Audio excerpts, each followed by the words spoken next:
今集試下打冷必食嘅滷水拼盤同埋蠔餅，又會分析黃金價格嘅走勢。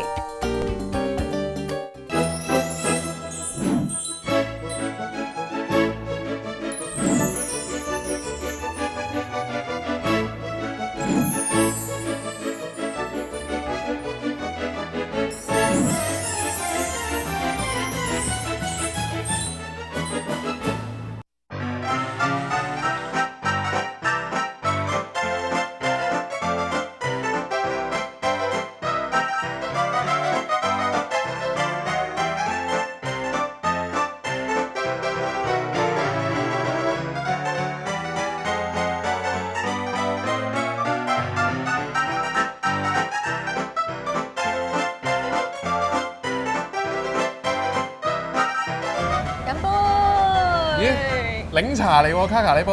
冇問題，一樣得。恭喜晒 Dicky 你咧，再度榮升爸爸啦喎！太太幫你生咗個咧，又精靈啦，又靚仔，又似你嘅龍 BB。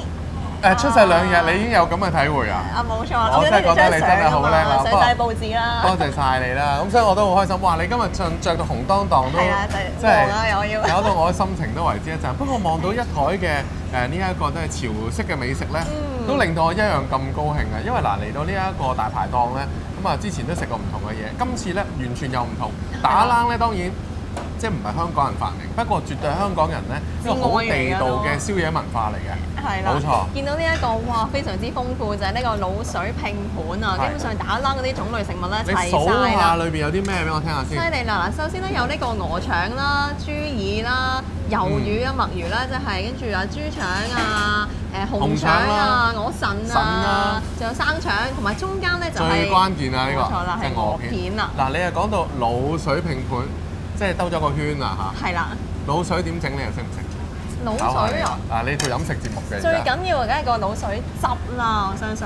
但係以我所知，滷水汁咧係要不停咁樣喺度熬啦，係日日都要咁樣滾住咧，係唔可以停嘅。基本上係越耐嘅時間咧，就越入味越。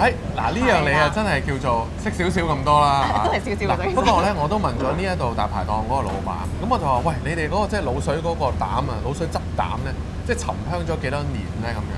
咁啊，老闆咧就答我啦。係數唔到，佢話因為咧呢一度即係未裝修之前咧嚇，即係一個露天大排檔嗰陣時咧已經喺度啦，即係佢細細個嗰個膽已經喺度，已經煲緊啦，真係唔知道啦。咁但係咧即係最少都沉香數十年計，咁所以咧就真係西非嚟。不過其實講到滷水汁咧，其實話難整咧又唔係嘅，只要啲材料夠咧就得㗎啦。嗱，你數住聽住啦噃，分別有啲乜咧？陳皮啦。呢個即係果皮啦嚇，咁仲有啦花椒啦、八角啦、沙薑啦、薑啦、葱啦，其實仲有好多嘅，咁仲有冰糖啦咁，其實將呢啲嘅配料啦就煮埋佢咁就得㗎啦。咁就熬成呢一個滷水汁啦，我哋快啲試下先。呢個滷水汁可以話係即係滷水拼盤一個靈魂嚟㗎嘛。我梗係第一件事搞咗個鵝片先啦，真係唔係講笑。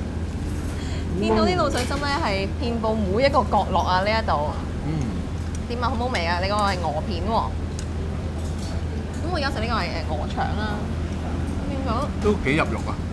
即係嗰個味道好入啲肉喎，係咪先？野味啦，又係呢啲啊！幾好幾好。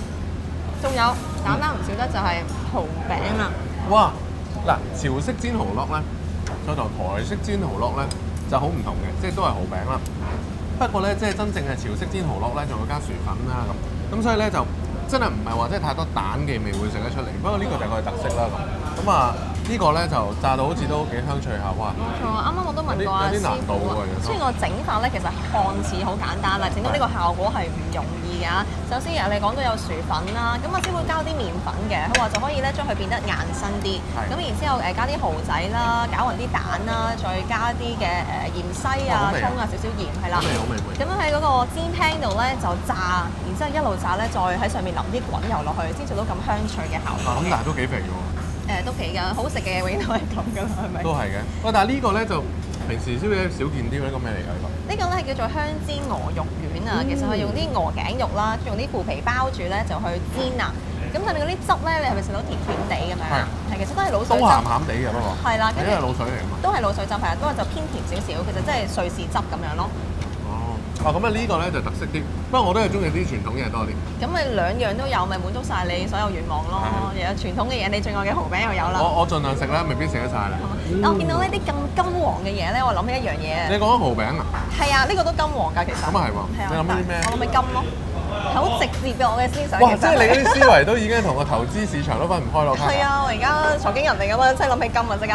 諗起金又如何咧？金價跌咯，嗱我哋由舊年高位到而家其實跌咗1成7㗎啦。今年第二季度咧跌得仲犀利，係跌咗4%喎。你要買金呢啲咧，你同你男朋友講得，你同我講，我幫你。我同你講下係嘛？咁但係都要請教下你嘅意見，金價會唔會再沉底啊？定還是會升翻上去先夠膽同男朋友提出㗎嘛？咁啊係，不過唔係你如果真係同佢講咧，買鑽石好過買金，穩陣啲。係梗係啦。嗱不過咧講到金咧，喺呢個11年嘅9月6號咧就創咗即係掂一掂啦，呢個即係歷史新高啦，就1921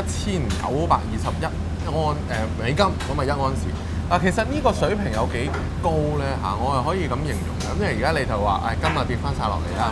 不過其實咧，如果你話講金跌咧，其實遠遠咧個金咧其實係個抗跌力咧好過其他啲貴金屬嘅。因為咧如果你話同期嚟講咧，即係呢個白金 Platinum 咧嘅最高峰嘅時間咧，去到成2300蚊美金1盎司。但係而家咧冇咗一個1字啊，即係冇咗個千位數字，都係1304蚊1盎司，爭好遠咁。同埋呢個銀價差唔多去到50蚊美金1盎司啦，咁亦都係跌咗成4成。就算咧呢個工業用嘅巴金 Palladium 都一樣，大家都知啦，好多人咧都會買啲黃金 ETF 噶嘛。咁啊投資嘅需求係一樣。咁第二啦，印度同中國咧都對呢個金咧有一個好大嘅需求，咁所以咧即係金價咧，就算你商品價格要回落，因為美國量化寬鬆啊嘛，咁啊喺咁嘅情況之下，避險嘅資金梗係去晒美元、去晒美債喺度，咁啊起碼咧就聯儲局同你一齊買上去啊嘛，咁所以咧黃金個避險嘅角色咧，坦白講咧係低咗落嚟，咁所以咧個金價咧其實都跌，央行咧都會係揸金多，譬如啲生產出嚟嘅金咧，央行都會攞嚟做儲備啦。如果你話生產出嘅白銀咧，攞嚟做儲備咧，啱啱講5%到，但係金咧可能有成接近1/7嘅。但係而家咧就好多對沖嘅基金啦，就係趁低吸納嗰啲金啦，連好出名嗰啲嘅投資者，好似阿索羅斯啊、魯爾森咁樣咧，都去買金咯喎。佢哋其實係咪都諗緊，可能有機會啊？雖然你哋認為冇機會出呢個 QE3 啦，買得出嘅時候，啲金價咪會升翻咯。咁你就係咪搏呢樣嘢啊？嗱，其實真係出 QE3。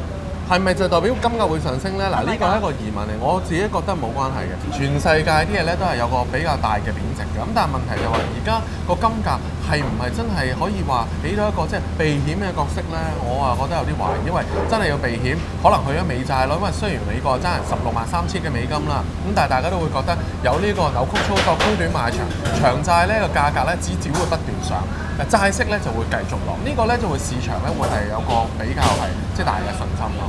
咁所以我會覺得咧，即係就算係出 QE3美元再貶值啊，咁啲錢嘅避險啊，都未必要留翻落黃金嗰度。其實我覺得黃金個避險嘅角色咧，已經係低咗落嚟㗎啦。不過咧，即係當然啦，即係你話從個實質嘅需求嘅角度去講咧，我哋都可以分析下，印度向來係全球最大嘅黃金嘅消費國。但係好可惜，印度經濟差，大家都見經濟增長係不斷咁萎縮，甚至乎咧而家啲市場都會睇得到咧，就係話講到黃金嘅消費，中國已經會超過印度。原因就係印度咧個黃金嘅金色嘅需求咧係好疲弱，按年咧可能咧今年會跌成3成咁多。原因就係話印度咧嗰個經濟弱啦，同埋佢嗰個貨幣盧比咧都貶值。哇！你知唔知啊？而家3萬盧比啊，先至買到10克嘅黃金，真係值千金啊！咁所以咧，如果你話印度嗰個購買力降低咧，對金嗰個嘅價格咧，可能都有壓力嘅。咁所以我自己又唔係睇得咁正面咯。咁即係唔好諗買金住啦，諗鑽石穩陣啲係咪？咁又唔係嗱，即係而家個金價始終都回落咗嚟唔少啦。咁同埋咧，如果黃金同白銀之間嘅比較咧，而家咧大概係即係1盎司嘅黃金對1盎司嘅白銀咧，嗰個比率咧大概咧就52左右到對1啦。咁其實咧呢個都係相對係一個即係比較係即係正常嘅水平，又唔係話特別高，但係亦都唔算低咯。另外啊，咁有樣嘢我又諗唔明喎，就係咧關於呢個 B 股轉 H 股啊，係啦，因為有招商局旗下嗰個中集集團啦，咁就話打算咧喺香港上市，就由 B 股轉咗做 H 股。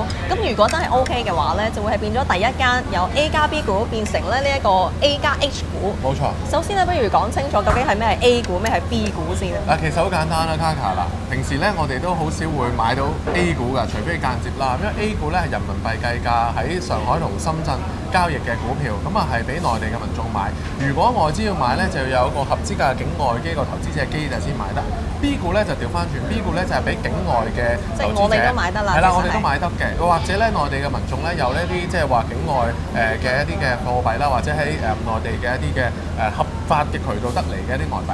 咁但係咧，過往嚟講咧，市場嘅焦點咧就絕對落唔到喺 B 股度，因為H 股啦已經係相當之成熟嘅呢個市場。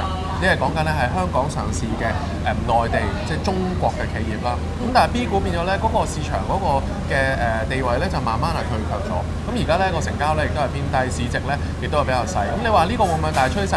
我都會覺得有可能嘅。咁但係問題就係話，始終對於啲內地投資者嚟講，如果佢哋唔係啲境外資金，係內地投資者買咗 B 股咧，如果佢哋將佢轉咗 H 股咧，咁其實都有一個技術上嘅問題，就係話呢啲嘅錢咧，佢唔可以話自由再買其他嘅 H 股啊，咁佢只係揸住嗰隻 H 股賣咗咧，嗰啲錢亦都唔可以買其他嘅股票，因為而家始終咧內地民眾即係喺投資境外股票都有啲限制，咁所以我覺得呢啲嘢有待解決啦，咁但係都可能會係成為一個趨勢嘅。有啲人仲會話咧，或者 B 股會成為歷史咁，呢啲暫時唔知啦。咁但係近期呢啲我哋睇翻你投資倉啦，會唔會有啲咩新動作咁？暫時冇乜動作，繼續可以即係享受住嚟㗎，恆指都上到2萬點嘅呢個反彈先。咁嚟緊咧，即係會唔會守得住啊？咁樣㗎？我會覺得咧，即係上個禮拜同你講咧，就話恆指都係一個即係高台整固啦，19,700到20,300點。我諗暫時呢個禮拜可能都繼續喺呢個水平，因為好壞嘅消息角力之下咧，其實咧市場仍然係缺乏一個明顯嘅方向。好啊，咁我哋繼續食呢個金黃嘅蠔餅啦。呢一個滷水沉香幾廿年咧，食得出係有啲與別不同。